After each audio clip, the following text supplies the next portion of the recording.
Good morning to those of you out there on the West Coast. Good afternoon to those of you here on the East Coast with me. Uh, it's funny, I've been doing these lives for almost 1,000 times, and I just now am hearing our nuclear power plant warning sound go off. I usually have all these airplanes flying around because I'm near the Naval Nav Air Protection River base, and I usually hear them flying around, but hearing these alarms are kind of crazy.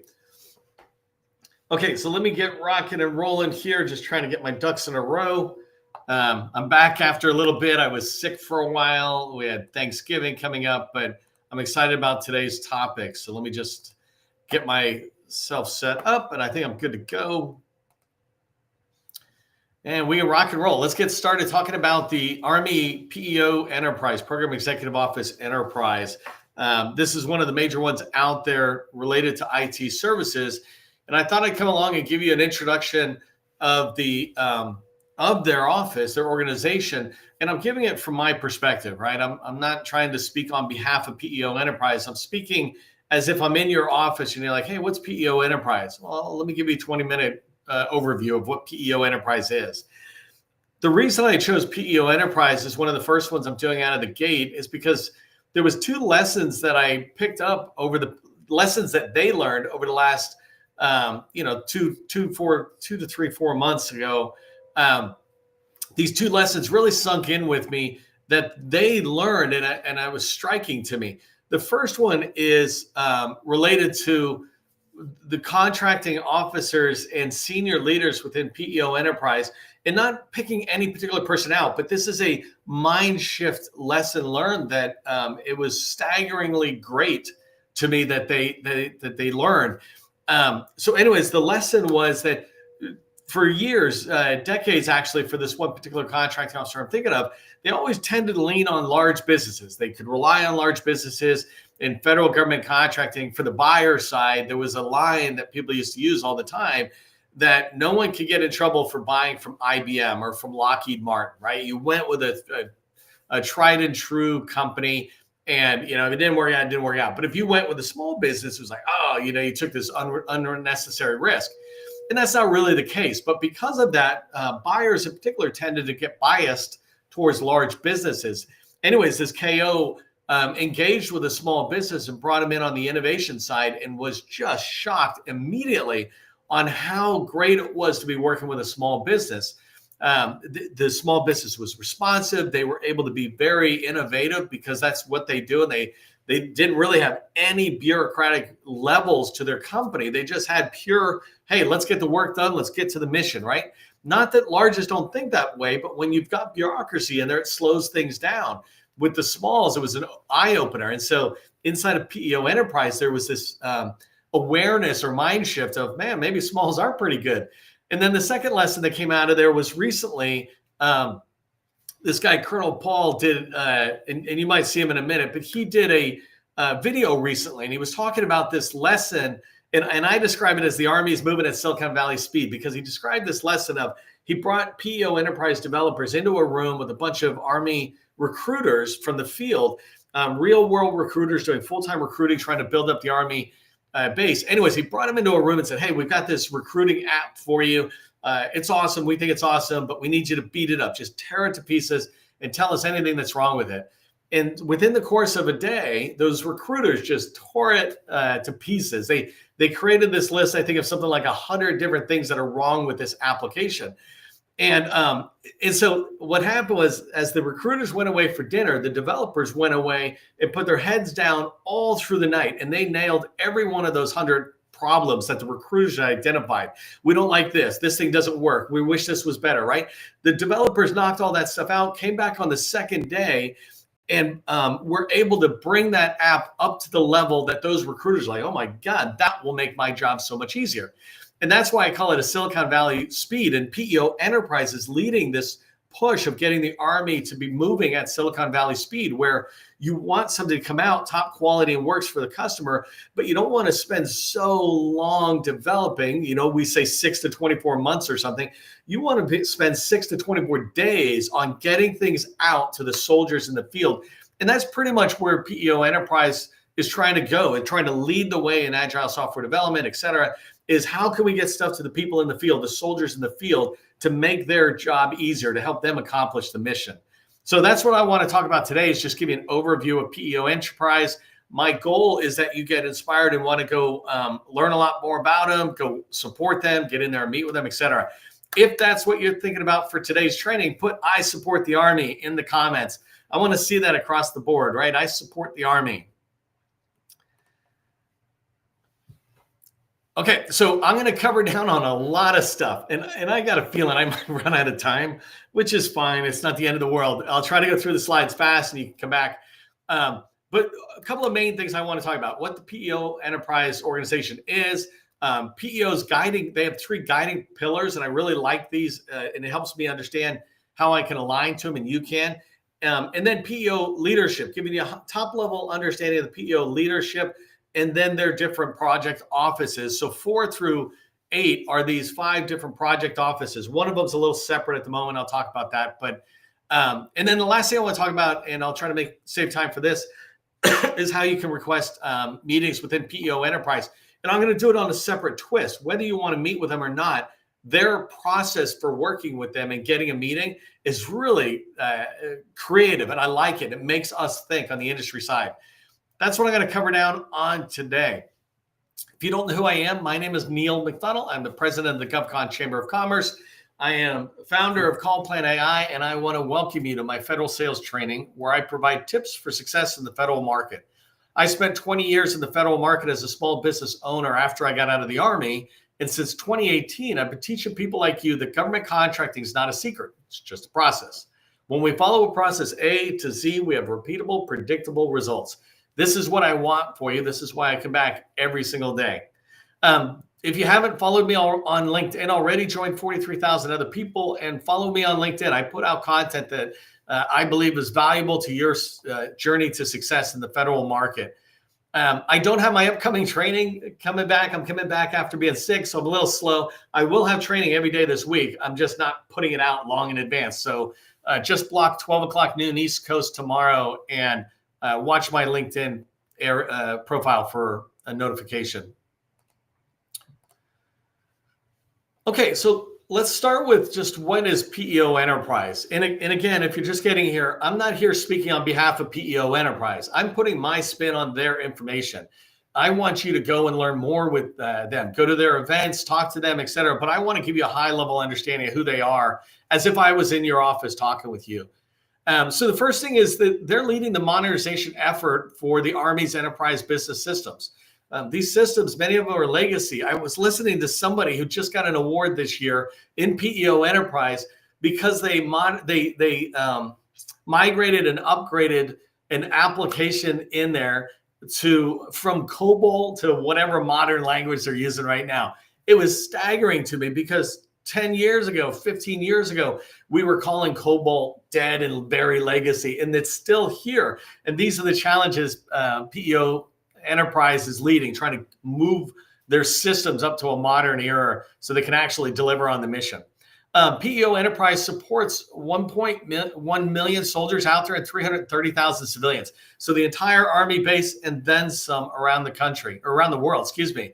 They touch every Army domain, and you can go in and look at these domains if you're not familiar with them. Part of what I say sometimes is inspired to go, what is the domain?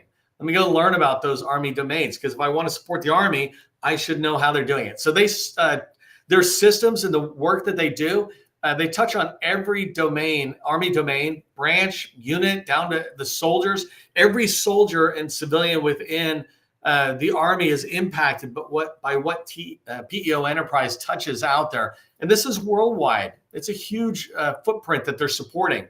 And what they support is a 24/7, 365 window, right? So if something's down, they're there supporting it to make sure the soldiers have what they need. On a budget standpoint, if you're thinking about contract dollars, which is always kind of fun, they manage $1.3 billion in appropriated funds with about 1,200 people. Those 1,200 people include military, civilian, and contractors. And so you can begin to get an understanding of where they're at. I think they're in 5 different states around the country. I think around the country, not globally. but 5 different states where there's a senior leader within each one of those locations, and then 14 other offices spread across the country. There are 143 contractors. I thought this was a really interesting point.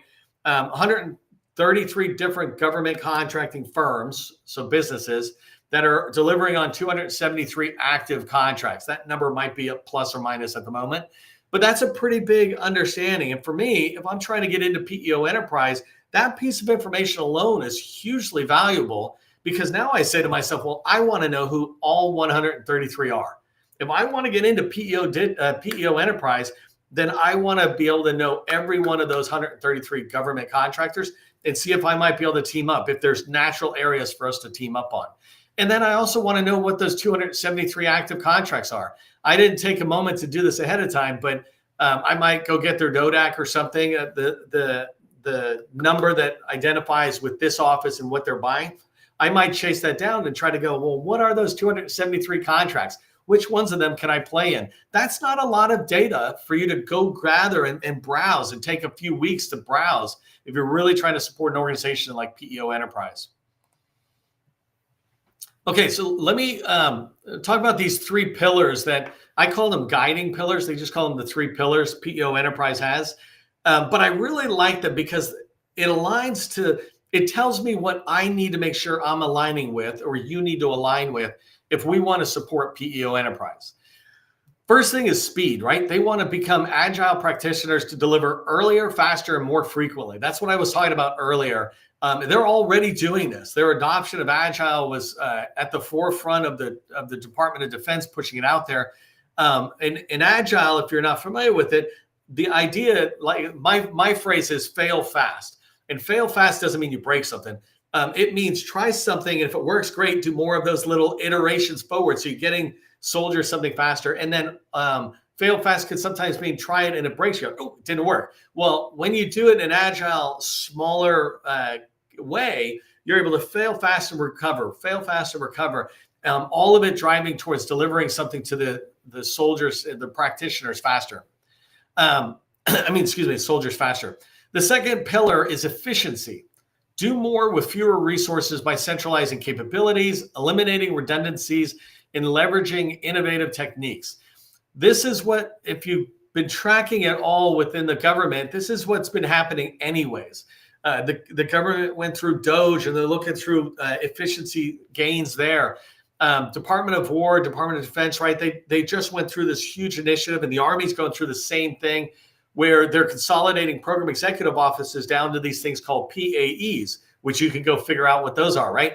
But in the Army, those are tending to be in the weapons areas. And in PEO Enterprise, they're also reorging down into different areas, where they went down from, I think, 5 to 4 different project offices, trying to consolidate the work in a way that brings efficiency within their organization. So that's really interesting in pursuing. And then the last one is excellence. Deliver better quality by testing every sprint, engaging customers earlier, and using automated testing. This is a big deal, right? So understanding, if I'm going to go support PEO Enterprise, I need to be thinking about speed, efficiency, and excellence. Everything I write in my proposal should lean towards that if I'm writing to PEO Enterprise. Here's how we align to these 3 pillars. When I do that, I'm speaking the customer's language. When you do that, you're speaking PEO Enterprise's language. Okay, so let's talk, and let me actually make this slide bigger and me smaller. Just really quick intro to the leaders, senior leadership. There's 2 levels of leaderships I want to show you. The first one here, you've just got the top level leadership with the PEO and the deputy PEO. I'm leaving off all these acting names because there's so many people in acting roles. But these 2 are leading the organization, right? And actually, my goal is to actually talk with Miranda and maybe get her on the show to be able to talk more, because on a lot of PEOs, the deputy is a small business kind of liaison as well, the industry, saying, hey, industry, this is what we need. These are the top challenges. But inside of PEO, on the senior leadership side, there's 3 direct reports to the PEO. And the first one is the CTO. So this person is, the CTO is focused on the automation, artificial intelligence, and other innovative implementations across PEO Enterprise. And then over to the right there, you see the assistant PEO for quality and transformation. This person ensures that the quality, that there's top quality within everything PEO does across all of their products and all of their services. And then there's another one here, Reginald Schuford at the bottom here with Consolidated Enterprise Resource Planning. This one's kind of an anomaly out there because right now he and that group, that office, report directly to the PEO. But I think the idea is it will shift so that it's then aligned with the other 4 program offices. But this is a relatively transitional or new office in here, and they're focused on the rationalization and management of their this consolidated ERP environment. So there's a lot of enterprise resource planning tools in there, and they're trying to figure out how do they bring them together. This office is handling sustainability, process streamlining, transitioning many different systems that you can go learn about these. There's so many of them, and if you go to their website, you'll see a lot of them listed, but they're trying to bring them all together under a unified agile management structure, which will make it a lot better. And for you, what I'd recommend is that if you have tools or services for system integration, ERP migration, or data migration, legacy to, remember COBOL, right? Legacy to modern technology or transformation, that's really important. If you do agile DevOps, DevSecOps, et cetera, if you do that kind of support, then this is a major entry point for you through this office, and you can reach out to these guys and to begin to have those conversations. So I said there's 4 project offices. I might have gone back and forth between calling them program and project, but there's 4 project office leaders, and these folks are people you want to follow. I'm going to talk more about their offices in a minute, but the 4 are Defense Integrated Business Systems, Integrated Personnel and Pay Systems, Army, Enterprise Services, and Enterprise Business Systems Convergence. And so that's pulling them all together. But these 4 leaders, the reason I put them down is I want you to find them online on social media. I talked about Colonel Paul here, who was, he puts out content a lot of times. He shared these, I think it was 12 lessons, could have been 10 lessons, but contract myths, I think it was.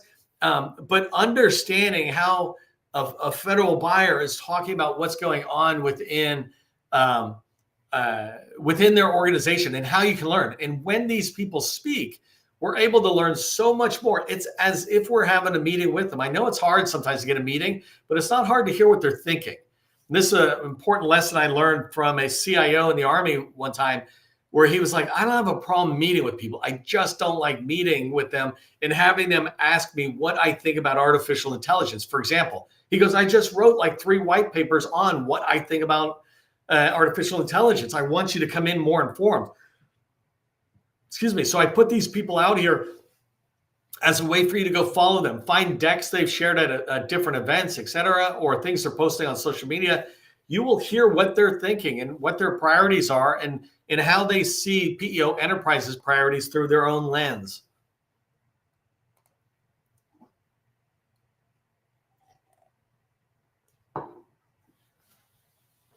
I want to do a quick thank you to Voltron. Voltron's our sponsor for our daily lives. They enable me to bring this training to you over and over again. So I really appreciate them, and I want you to check them out, especially as you're thinking about writing more proposals as you go into 2026. Voltron is an AI proposal writing shop. They're focused heavily on companies doing 50 million or more. But if you're a smaller business and you're writing sufficient responses back, then they can benefit you. And the reason I like them in particular is their heavy focus on federal government contracting. They're trying to become the expert on the federal side and not distract themselves with like global reach, et cetera. It's here in the federal space, and their ability to help us go from like a solicitation to a draft proposal in minutes instead of weeks is really, really valuable. So do me a favor, at the very least, thank Voltron in the chat. Just say thanks, Voltron. And if you're interested in learning more, reach out to them. Okay, doing fairly decent on time. So let me walk through these 4 program offices, maybe as we go forward, right? And beginning with DIBS, Defense Integrated Business Systems. It's the backbone of many of the Army's acquisition, training, readiness, and contract writing systems. Speaking of Voltron, they got this, the government's got their own on the inside. They own systems like the Army contract writing system, the training management platform, and the readiness force preparation tools. So if your capability supports acquisition lifecycle, contract writing, or the training systems, readiness support, if you do any of that or anything that helps the Army manage contracts and procurement more efficiently, then DIBS is your line of sight. DIBS is the place you should be reaching out to. And I know I've got several people who are in the training today who are in that space. You want to match their mission, right? You want to match your company and your communication to their mission for agile business systems delivery. They've got that motto there, that business excellence at the speed of relevance. And I really like that, right? There's this way of looking at what the Army does at the speed of impact, speed of activity or action, the speed of relevance, aligning yourself to that. In this particular case, DIBS's motto is that, business excellence at the speed of relevance. So if that's you, reach out to DIBS. The Integrated Personnel and Pay System, Army. These guys are the Army's modern enterprise-wide HR and pay system, covering all personnel and force management across the force. I was talking about this globally, right? 24/7. Since its full rollout, more than 1 million unique users have logged into their systems. And so when you think about what can you support and the level of activity, that program now supports everything from pay and benefits to personnel actions, assignments, retirements, all of this under a single unified system. And it's pretty exciting for me to listen to this stuff or read it, because that's part of the task that I had in the Army. Before I went to the Secretary of the Army's office, I was doing a lot of this kind of action across the Army for I-Corps. And so it fits really well. If your small business has expertise in HR tech, personnel management, pay systems, workflow automation, especially on the HR side, or user experience improvements, if that's your world, that tightly aligns to what IPSA needs. And so I want to encourage you to reach out to them and learn more. Okay, so enterprise services, these are the PEO Enterprise's shop for enterprise-wide IT systems, communication, support infrastructure, et cetera. They manage common services that support many of those mission areas that the soldiers are focused in. Things like logistics, staff systems, enterprise IT support, staff management tools, acquisition and logistics technology, enterprise services, and other foundational capabilities that get the job done. If you sell tools related to cloud infrastructure, secure communication is a huge one, enterprise scaled services, service delivery, or cross-domain IT support, or anything else that enables the Army to run business as usual behind the scenes. If that's you, then Enterprise Services ES, that's your target, and you want to be reaching out to them.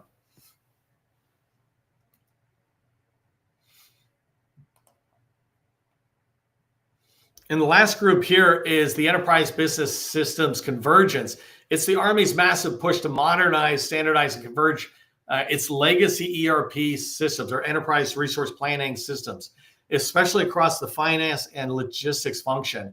I think they have 5 major systems, if I recall what I was learning about as I was doing my own research within there, within PEO Enterprise. But they're collapsing multiple legacy ERP systems like financial management, logistics, supply chain. They're collapsing them all under a unified modern enterprise backbone. And that means logistics flows, finance, supply chain, property accountability, all this stuff, everything from factory to foxhole is what they like to say, gets visibility, right? And that's really important. So if your offer helps on the ERP side, helps with the ERP modernization or data consolidation or process automation, if it helps with cloud native platforms or integrated logistics, financial, and asset management, then these guys are for you. EBSC is your foot in the door and the group that you really should be reaching out to.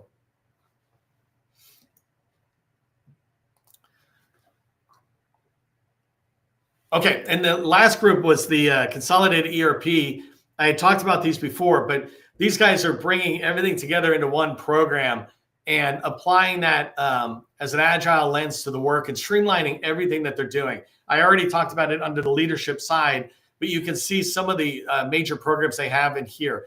Each of these project offices have all these programs they're responsible for. And so as you get in and you learn more about them, you can begin to figure out, where do I fit? Do I fit in, at the top level, which project office do I fit in? And then coming down, which particular program do I most align with, or does our company most align with?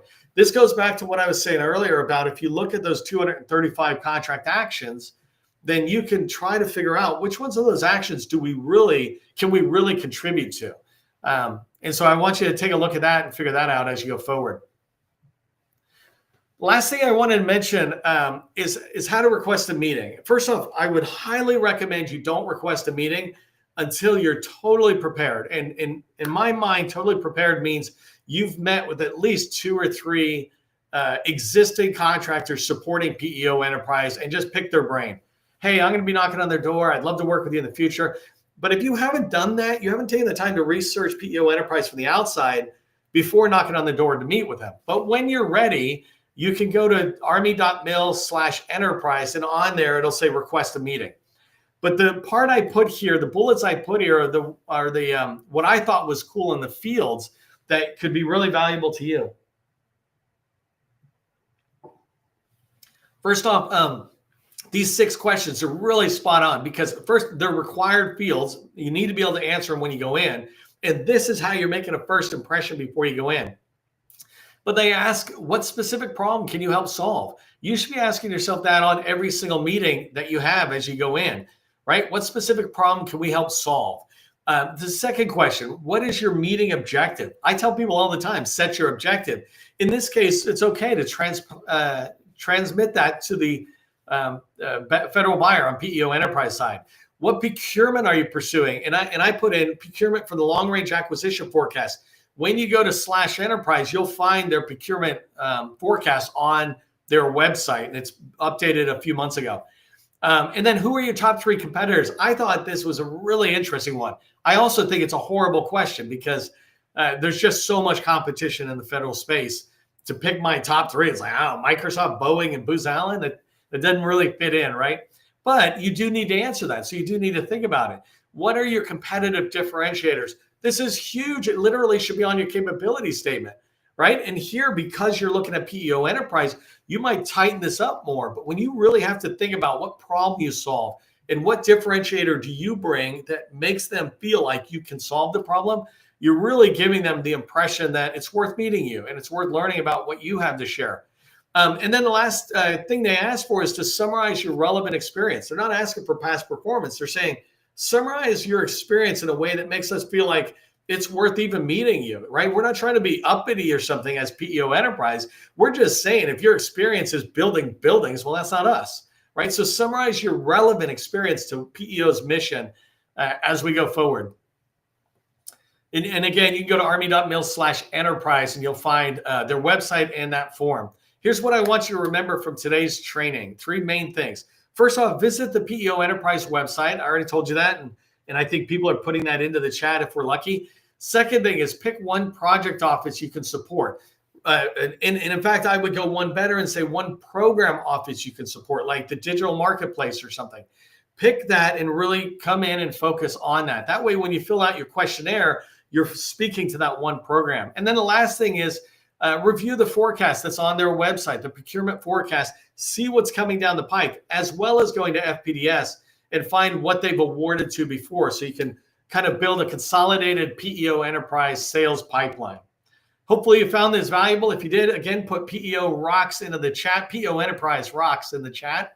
If you want help succeeding in the federal market, come join me on Call Plan AI. This is my new company where I'm building a tool out that's designed to help you have traction. When you go in to have these meetings, you have successful meetings that lead to relationships and move an opportunity forward towards that contract you're trying to win. So check it out. Don't forget to thank Voltron.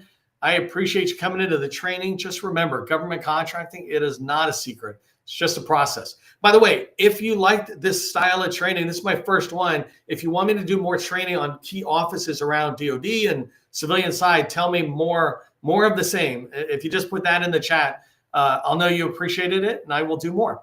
All right, I will see you in the next training.